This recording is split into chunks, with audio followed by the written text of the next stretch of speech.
You know what? It's Monday.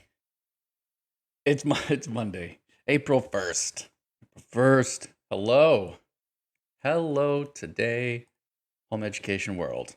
All of those families out there tuning in. Let me get my for some reason my dashboard isn't showing up correctly. Ah.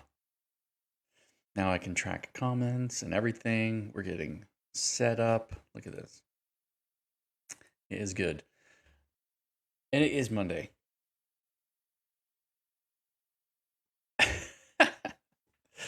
And I'm still setting up the screen because I was told that we're not having Brenda with us this morning, like 5 minutes ago. And no, that's not an April Fool's joke. I wish it were. This dashboard is always set up to have her on it. Quite possibly. You know what? I'm so discombobulated. I started with thanks for watching, which is the end of our stream. Get it together, yo. All right. We're going to start with a special thank you to our top sponsors, FPEA, for being with us. It is good. We're nearing a full year of doing the podcast. So when it comes to July, August, I think we started it in August. When we get to August, was it July? Because I remember the Tampa Bay Homeschool Conference was the end of July. Were we doing it? Anyway, it was probably July. Anywho, thank you to our top sponsor, FPEA. And you know what? It is convention season. Like it legislative season has its season. And then right around April, it's conferences, conventions.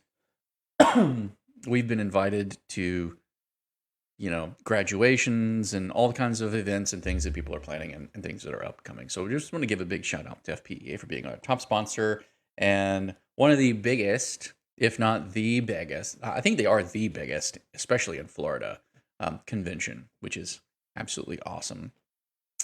And now I get to do the awkward part where we don't have Brenda, so I've got to figure out how to manage the display of your face. Bear with me a moment while I do that. Crystal, bring us into some new information for this week. What have you been seeing going on in our chats and Facebooks?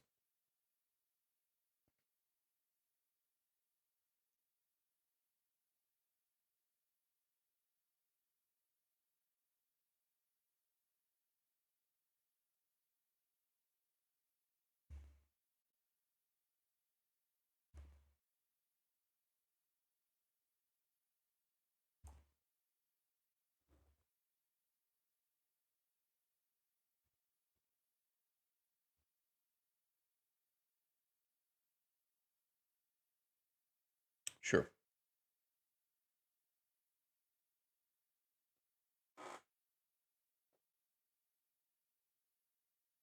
Oh man, Get no all one of can that hear done. you. Hold on. Like literally no one could hear you because I forgot to turn your mic on. You're welcome. Yeah. Yeah. Thanks for that. You're welcome. You're welcome. Hey, but your face is now something people can see. So say that again. Start Okay, over. It's so fine. the two big things that seem to be what people are mostly discussing and having questions about for parents who have either UA or PEP scholarships, everybody's watching for renewal because Step Up has been sending out emails saying basically renewals coming, get ready.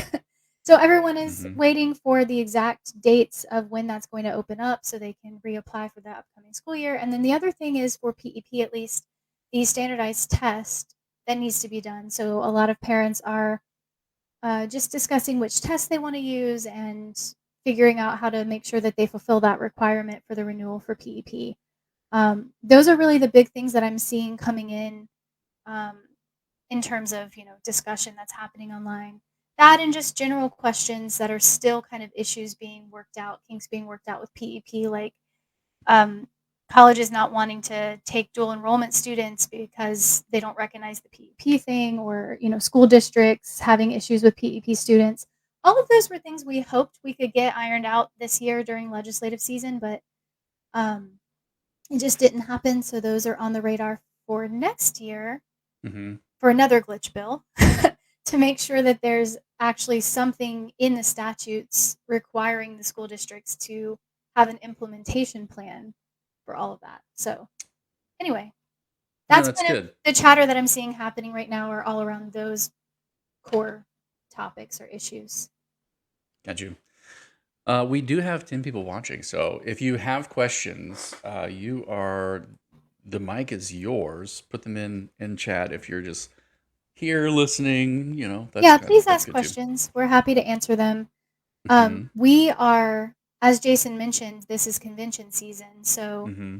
now that we've wrapped up legislative season, we uh, are getting ready to basically do a lot of traveling between now and the end of the summer, making sure that we are making people aware of their rights and what the laws actually say, and just informational talks that we've been invited to do at a lot of different events and things just in the spring and summer, as well as brainstorming and planning for next year's legislative season and what needs to happen then and the best approach to make sure that the issues that we're concerned about get taken care of next time. So um, it like it says in the summary of the video, it seems like we might have an off season, but we really don't.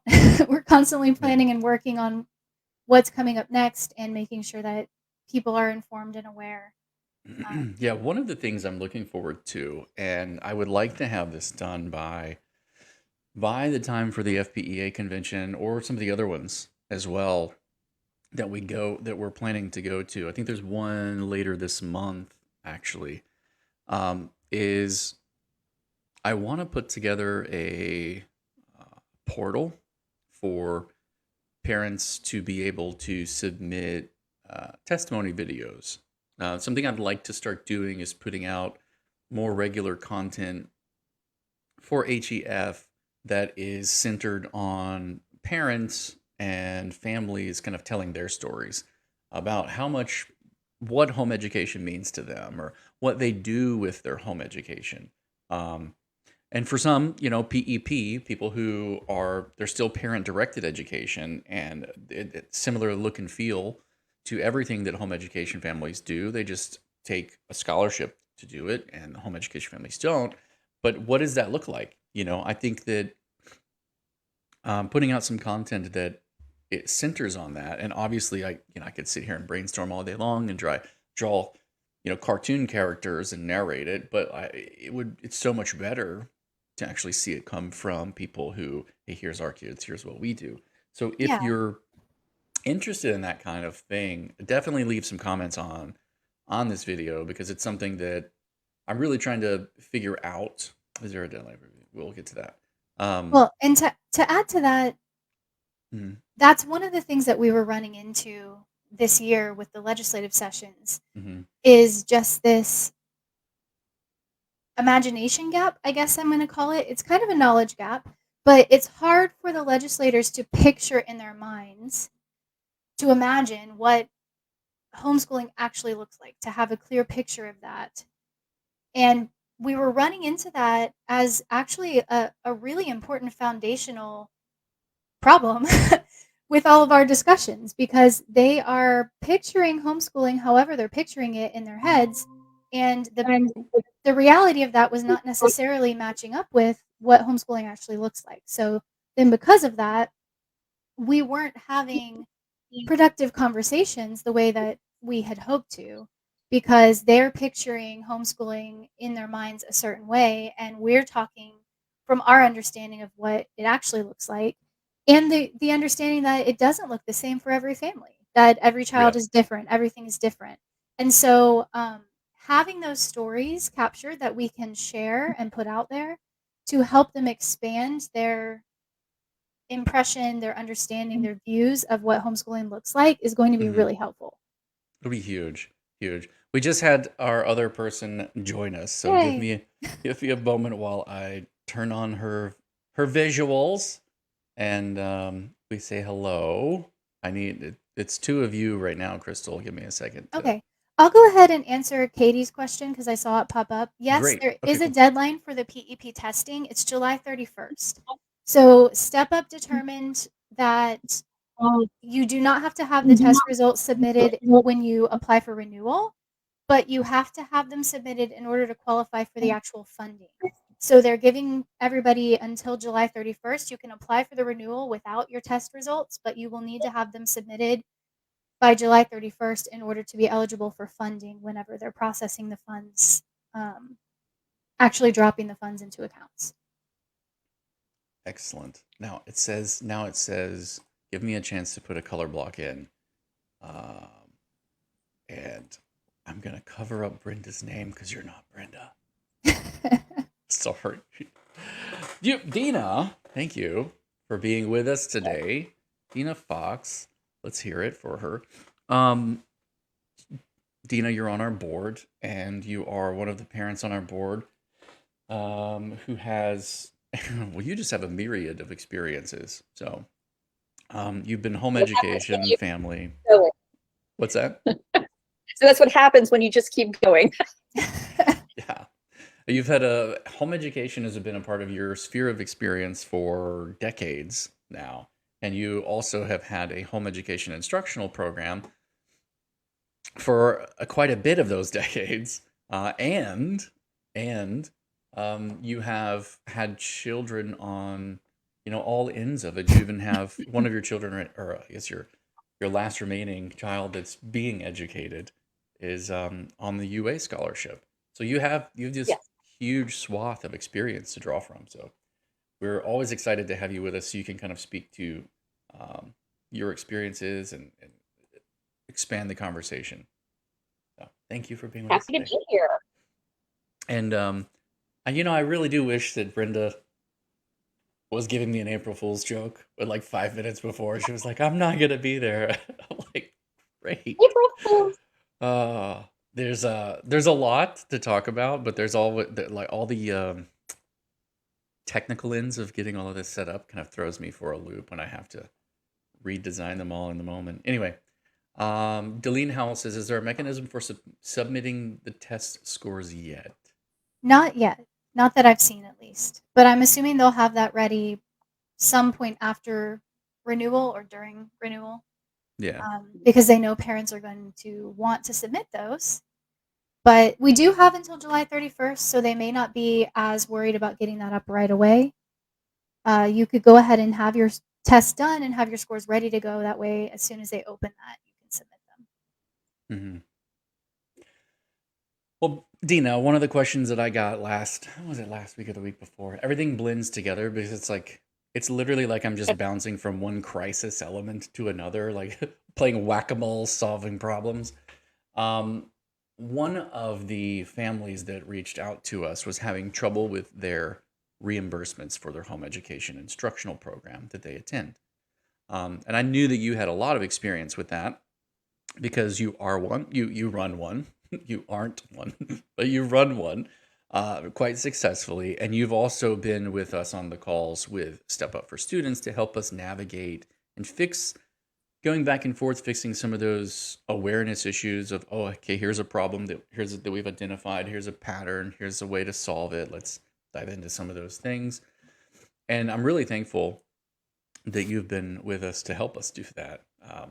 But I wanted to reach out to you because I know that there are, especially early on, there were maybe 20, close to 20 home education instructional programs across the state that joined the call that we had early to help us troubleshoot some of those issues. But there are so many more that I keep hearing about and I had never heard of. And I'm hearing that a lot of them don't really want to go through the hassle of getting set up because it's a lot of work and they're not sure they want to do it. They just want to serve their families. And I think some of them are actually losing families that want to use their scholarship with them, but it's challenging and difficult. And I was hoping that maybe you could help speak to that situation or what your experiences have been and just share with us some of what you've seen going on from your perspective. Sure, I'd be happy to. Okay. Well, as far as timeline of all of these things, I just always wanting to encourage people, we really are in the first infancy year of this program.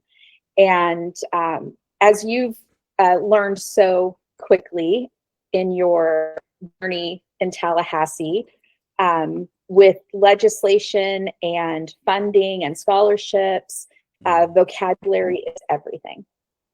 And so, so back it up a little bit, let me just say that, I've known it for a very long time. And Brenda and another one of our board members, Sue, and I have worked together in the home education landscape in Florida for decades. And a home education instructional program is a new term. That term actually was written and influenced by HEIP, by Brenda, in conjunction with working with us who have been running home education instructional programs by other names because we didn't have that term before. And the definition was actually custom written to include programs that would ensure a high quality of accountability and a proven model that has been working in the home education community for 2 to 3 decades now. So many people will be saying, oh, this is a new thing. It really isn't. They're just, there's a new term, home education instructional program, and deciding whether or not your program fits into that may seem daunting to you if you're new to this. But we've been doing this this is our 20th year with ClassSource, that it has not been very daunting for myself and for several other veteran programs in Tampa and in Florida, because we've already been doing this for a long time. So there really isn't anything new that I had to do with ClassSource, because we already met all of the benchmarks for that, because Brenda very carefully made sure that proven programs, proven results, and good reputations were included in home education instructional programs. Any questions about that? No, I think it's pretty straightforward. Understanding that it's a little new. You're breaking up a little bit, so I just want to make sure that if I fill in something, I know it's not your fault. The home education programs, the home education program is essentially what every parent does when they home educate. Home education instructional programs were something that was new, that was added to statute, and thankfully so. There's I think I was listening to Bill Maddox talk about the kind of the pros and cons of getting terms identified and defined in statute. And he was like, I've always been against more statutes, because that, more statutes, more regulation, you identify it, you make it target. Right. He's like, but also if you define it, you can protect it. And correct. Without a definition, without defining something as a term in statute, it's really hard to then protect it. So that, I think that's important. On a practical end, away from the legislative conversation part of it, there's a lot of home education, a lot of programs like yours that are now called home education instructional programs, struggling to kind of find a fit or how to adapt with their community, as some of the people in their community really want to take advantage of the scholarships and some don't. I'm not always seeing ideological divide, like, oh, we don't want to touch the money, because like a lot of them have UA families who have had scholarships for a while, and they try to meet their needs. But it seems to be more as a reaction to the EMA portal, that I've got to get reset up again, and I've got to get this put up, and how does that work? Right. And there's so many issues with this. And do you have any encouragement or anything like that to kind of offer as they're contemplating whether or not that's something they want to tackle? Right. Yeah, sure. The first thing I say is that the definitions of home education instructional program are very doable. They, they are very achievable. The question I'm hearing from a lot of my contemporaries is, do we fit in this definition currently? And if we don't, then what will it take for us to comply with the definition in order to participate? Sure. So those are kind of two different camps of people. So if you already fall into that category, you are a business, you do have a structure, you have a fee structure for your classes, it's posted, you have a robust website with definitions, all of them as you go down. Then really what is involved is you getting your program registered in the HEIP portal as a home education instructional program, submitting your requirements. It's a very simple process that HEIP portal and onboarding walks you through.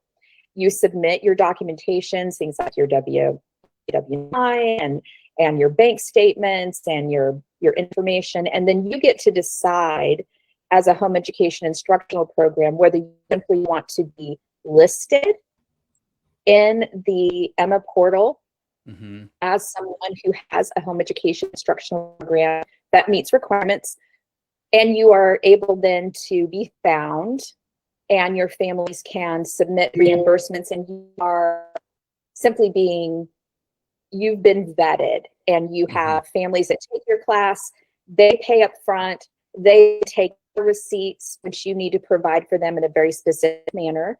And I know you know this, but ClassWars has created templates for other programs to let you know exactly what kind of things you need to have on your receipts so your families may be reimbursed. And then your families take care of the reimbursement process. And it's really that simple for simply being in the portal. Now, if you want to go the next step, which I highly recommend, and become a direct... Can I pause you before you go there? Because we have questions kind of coming in. First off, Tracy from FPEA says, "Hi friends, thank you again for the intel." And Justina Beck says, "Thank you for the information. As always, we appreciate you." Michelle Wilson asks, "So are local co-ops covered by scholarships only if they apply to the SFO?" And as a follow-up, she says, "I ask because Step Up for Students is denying these left and right as not an approved provider. And I'm speaking to these programs that seem to meet," she didn't say seem, "that meet all the specifications." I added the word seem. And I added that because as we answer this question, we don't know which co-op you're talking about. We don't know. So what as we answer this, I want to be very clear that it's not advice specific to your circumstance because we don't know all of the details. But in general, I would say that one of the things I've noticed, even with working with home education instructional programs that say that they meet all of the specifications, is oftentimes their meeting times or their schedule fees or things like that are buried and hidden in their website somewhere. It's not easy to find. Right. And that matters a lot when they're, what's the word? When they're vetting. Yeah, vetting. When they're vetting the criteria, because if they have to go, I remember one of them, I remember the fees were like buried in the course descriptions. And it's important that taking a step back and looking at what your information online is, because they're going to look at that to vet you. Do you have any insights to add to that, Dina, what your experiences have been, especially with co-ops in general? Like, I didn't answer the co-op question. I kind of took her question from the holes that I see that co-ops might have with HEIPs that struggle. But could you take her question as to the co-ops? Sure, I'll try. I mean, as you said, co-op is such a widely used term. A co-op can be from my neighbor comes over and we take turns with each other's children, and we're allowed to do that because it's a cooperative environment and no money changes hands, but I'm teaching math and you're teaching English. We teach each other's children, and maybe a friend comes sometimes, and that's a co-op. So would that co-op be eligible? No, it would not. It is, you have to be a business entity, and if you can make a website if you want. And for my friend and I having a co-op at our house, if we are not a business entity, we will not be eligible for a home education instructional program. Right. So as definitions matter, right? Certainly.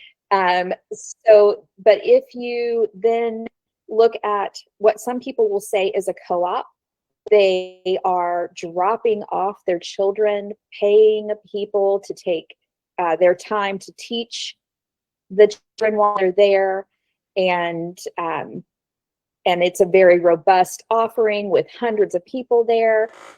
That can also be called a co-op when people are not really cooperating, they're paying for services. So I would say the first encouragement to you is decide who you are. Yeah, find the fit. Find the fit for you. See who you are and what you want. I've been told by many people, especially in our online forum, as I'm answering questions that come in for HEIP or for some of the Facebook forums, people will say, I cannot get reimbursed. I know that the program my children go to qualifies for it. Well, do you really know?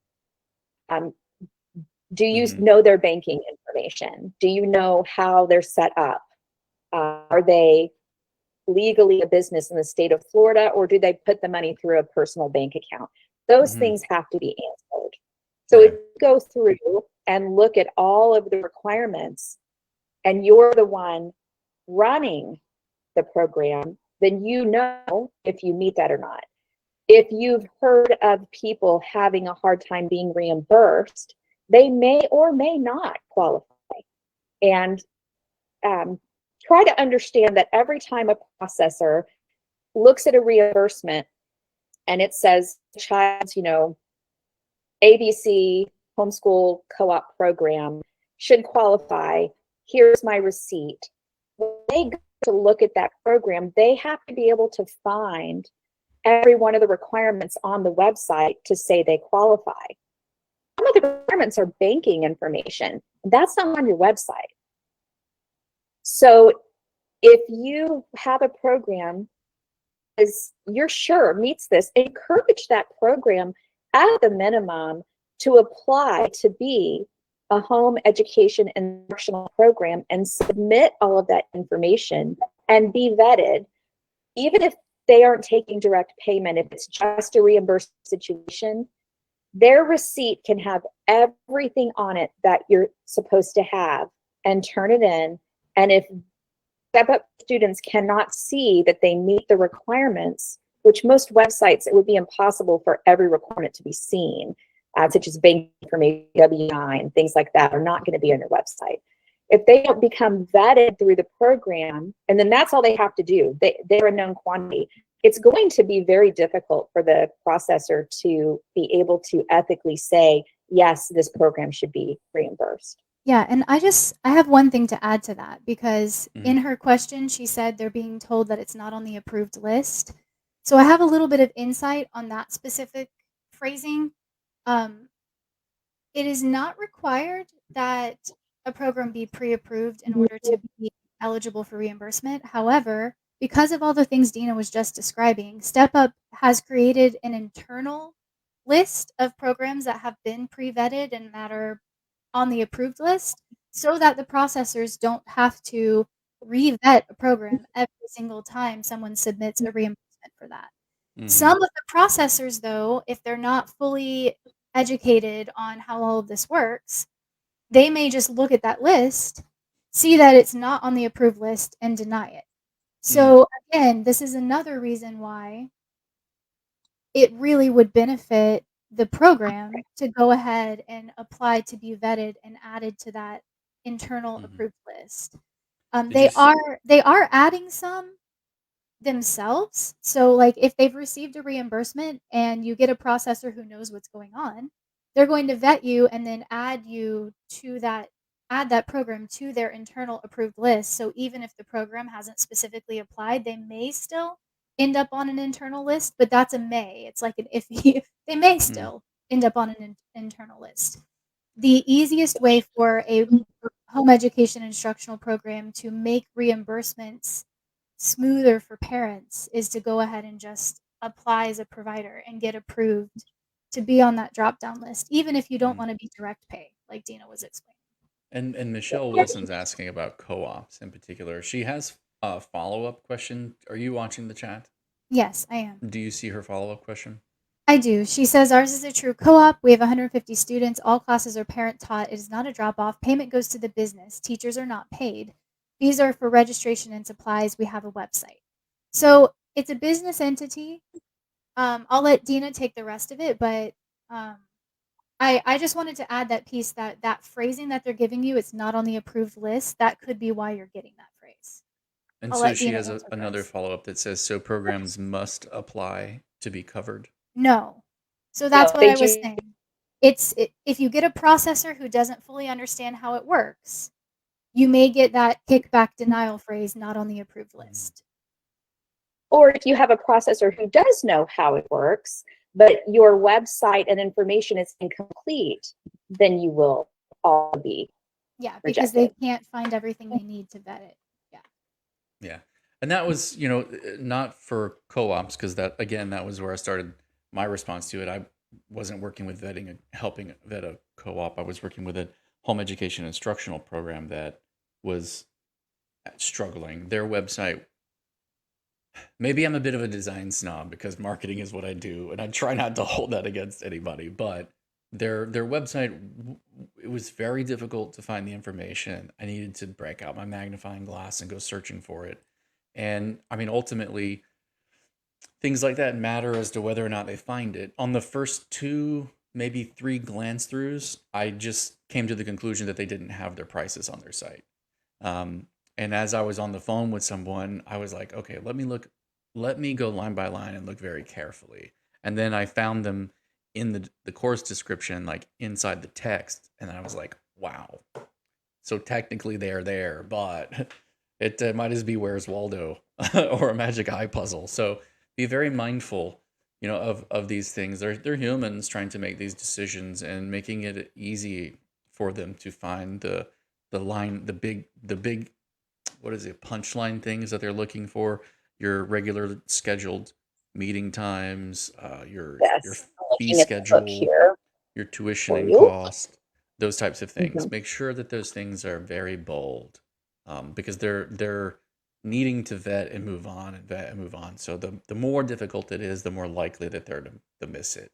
Um, Yeah, and I'll just say, I mean, I know that some programs that meet the requirements, like you're describing, again, I don't know the details of whatever co-op you're referring to, but if they're a business entity and they meet all the other requirements, it's possible that they might be approved.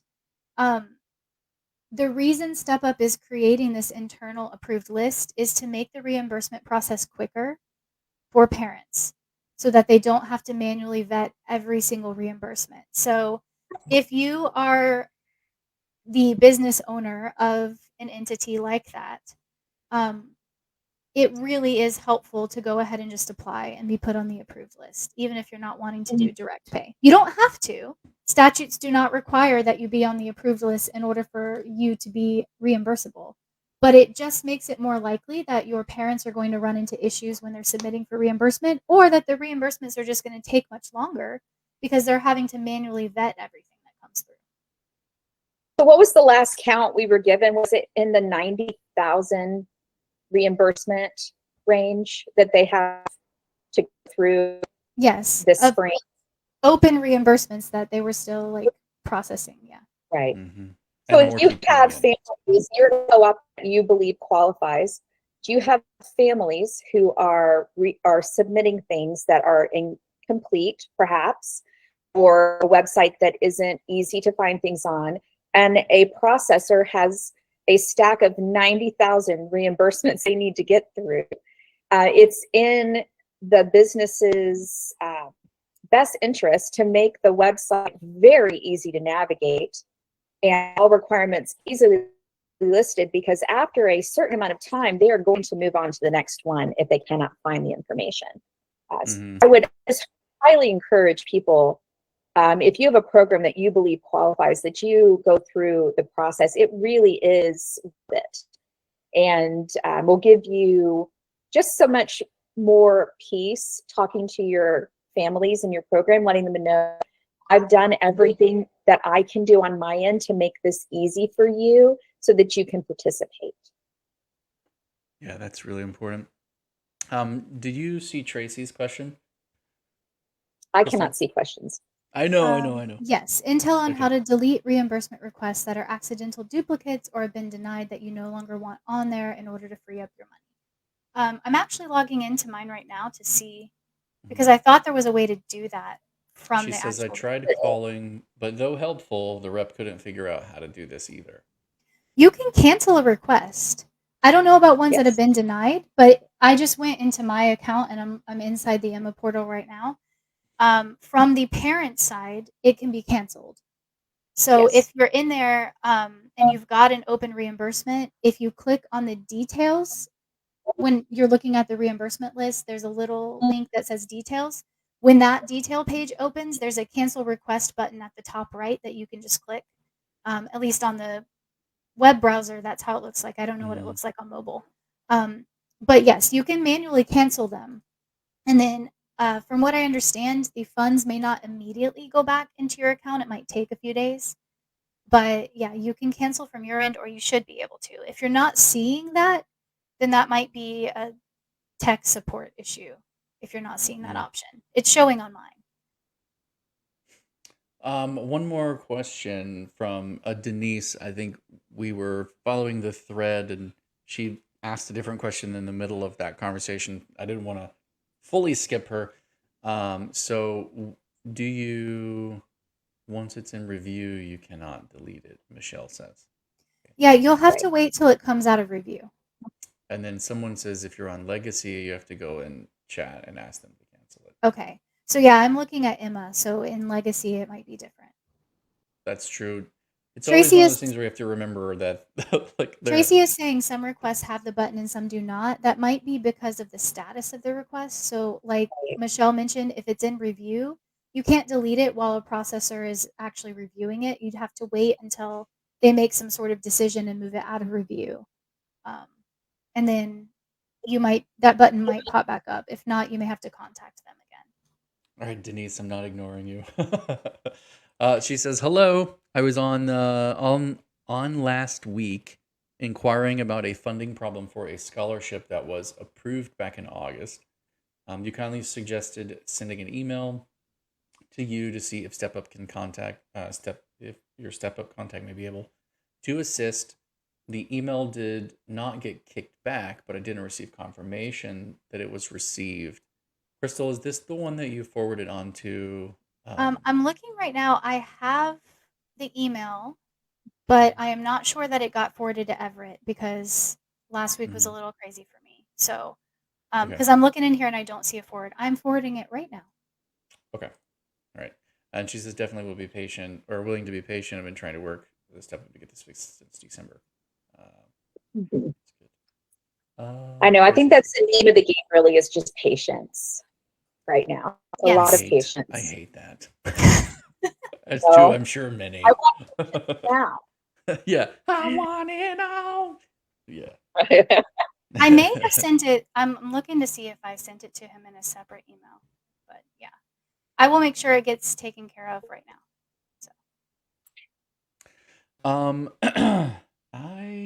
Let's see. We have.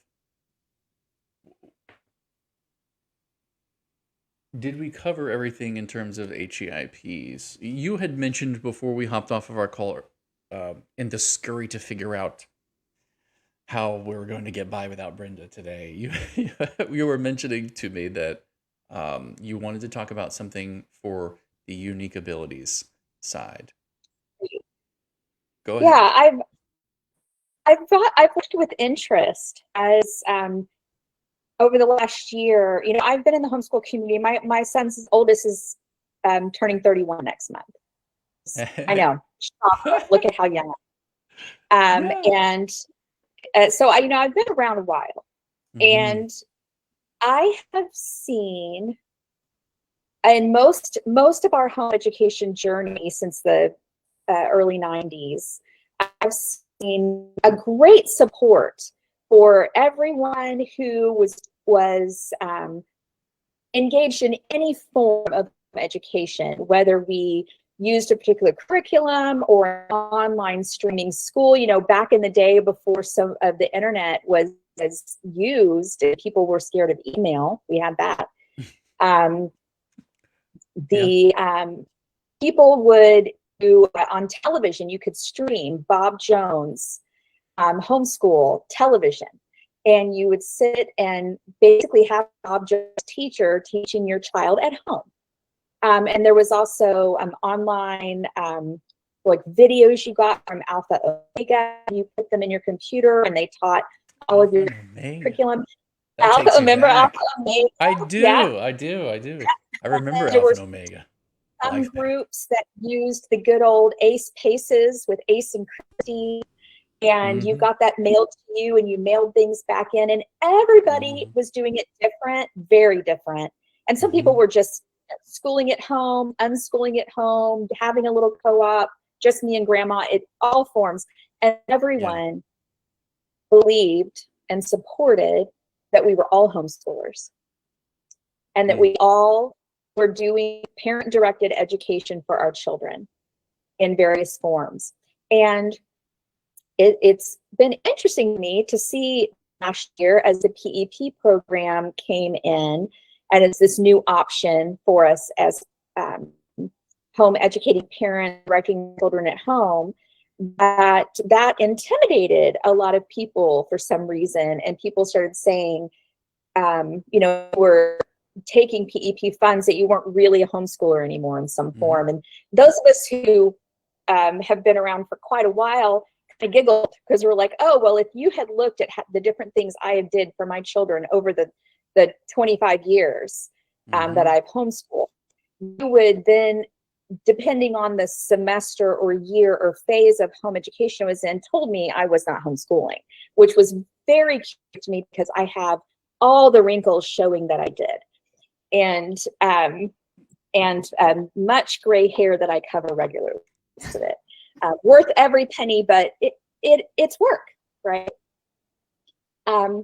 And I was curious that as HEIP has gotten, you know, we've gotten more and more engaged in explaining Step Up for students and explaining PEP for good reason, because we're about empowering and expanding options for parent-directed education in the state of Florida. That's the whole gig, right? That's our goal, to make sure that our legislature operates in as much freedom as possible where parents and families are concerned. That's what we support. I saw people saying that because of embracing the PEP program, then we did support UA, which was very curious to me as a UA parent, because I'm on the board. And you know, you don't support yourself. I have a UA scholarship, so I can guarantee you, I am extremely supportive of UA as a board member of HEIP. UA is a beautiful thing, but it has a list this long of who can have it. And I guess, sorry, you cut out. I don't mean to like stop your flow. You cut out. It has a list this long. What did you say? Of requirements. Of requirements. Okay. A list this long of requirements to decide whether or not your child qualifies for the Unique Ability Scholarship. Right. And my youngest child happens to qualify for that scholarship. You know, every child is unique, and over years, what at one point was called the Gardner, and then became the Unique Ability Scholarship a few years ago. Things have been added to that list over time. Years ago, my youngest son would not have qualified, but his diagnosis was added to that list. And that can change every legislative session. New things can be added to that. And we keep a close watch on that, both to ensure that our current students continue to get funding that we want for them for the unique things that they need, but also so that we can expand that for more and more families who have things that just aren't on that list, but do require extra support. Yeah. For instance, my son, I don't like to put all of his stuff out there, but part of his story is that he has some speech delays. And so he has to spend extra time. And over the years, we have spent thousands upon thousands of dollars for speech therapy for him since he was 2 years old. And now, because of the Unique Abilities Scholarship, I am getting some extra funding to help with his education that has been indispensable for our family. And I will be lobbying and supporting HEF and expanding and supporting the UA scholarship. And I just wanted to say that for the record as a HEF board member. Whoever is saying to you that we do not support and do not speak for UA does not know me.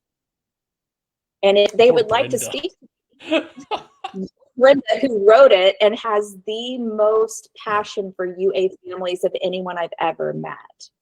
Certainly. In fact, whenever I'm brainstorming with Brenda, because we have another arm of HEF that we're working on, the very first people that we're thinking of for these options of our new arm, which we announced at some point in the future, is for UA families and how do they intersect with this first.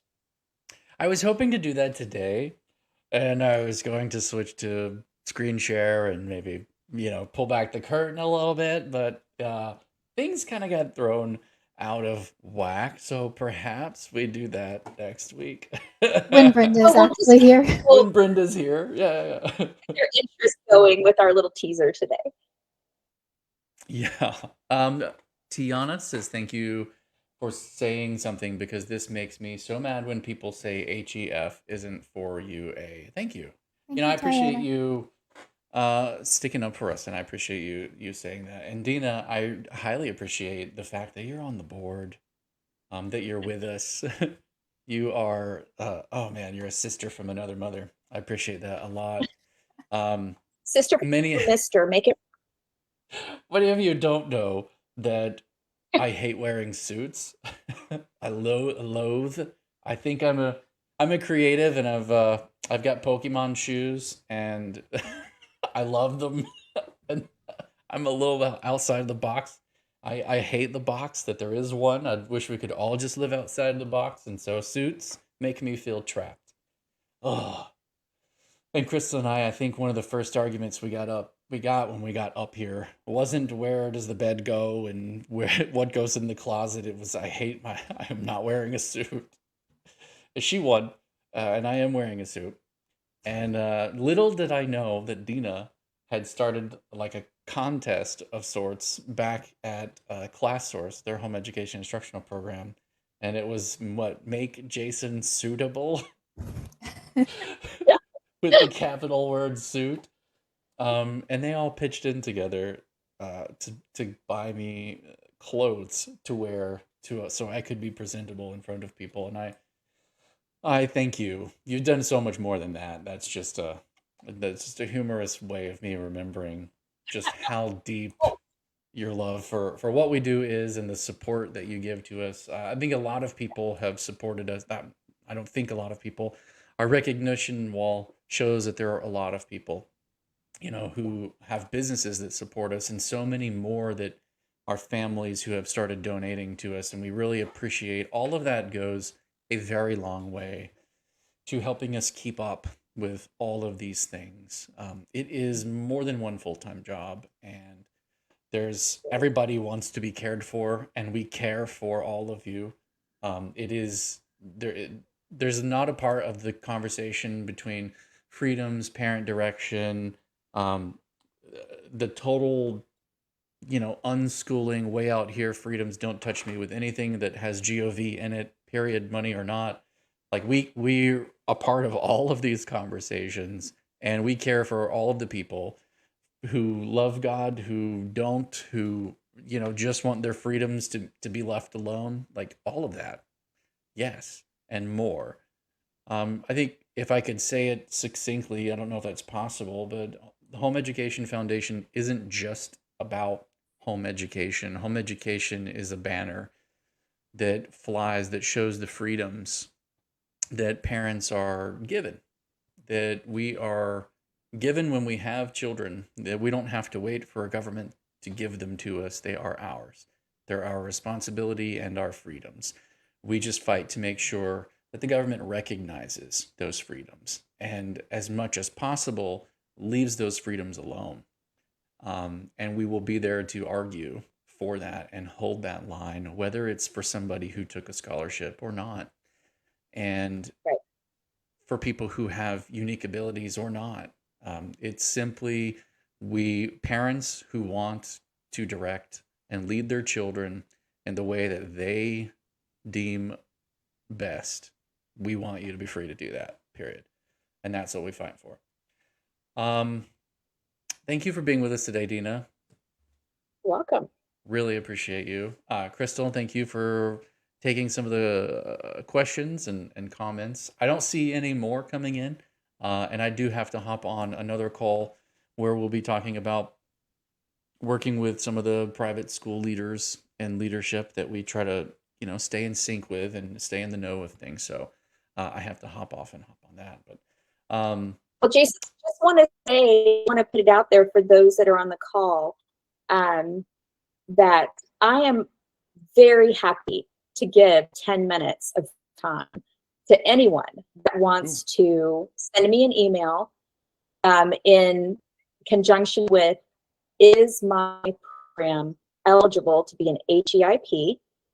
And what do you see that I could do to help get my families connected with reimbursements and Step Up for Students?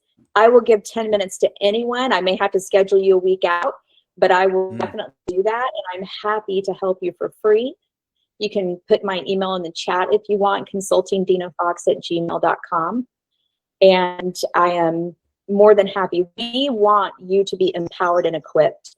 We do not have anything except help for you. Excellent. And if you lose that and you can't find her, she's also on our recognition wall. The class source of Tampa is right there on our recognition wall, so you can find her through HEF's website that way as well.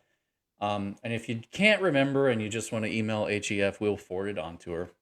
Dina, that's a huge offer, and it's a huge blessing to have you right here in the trenches with us as always. Thank you so much.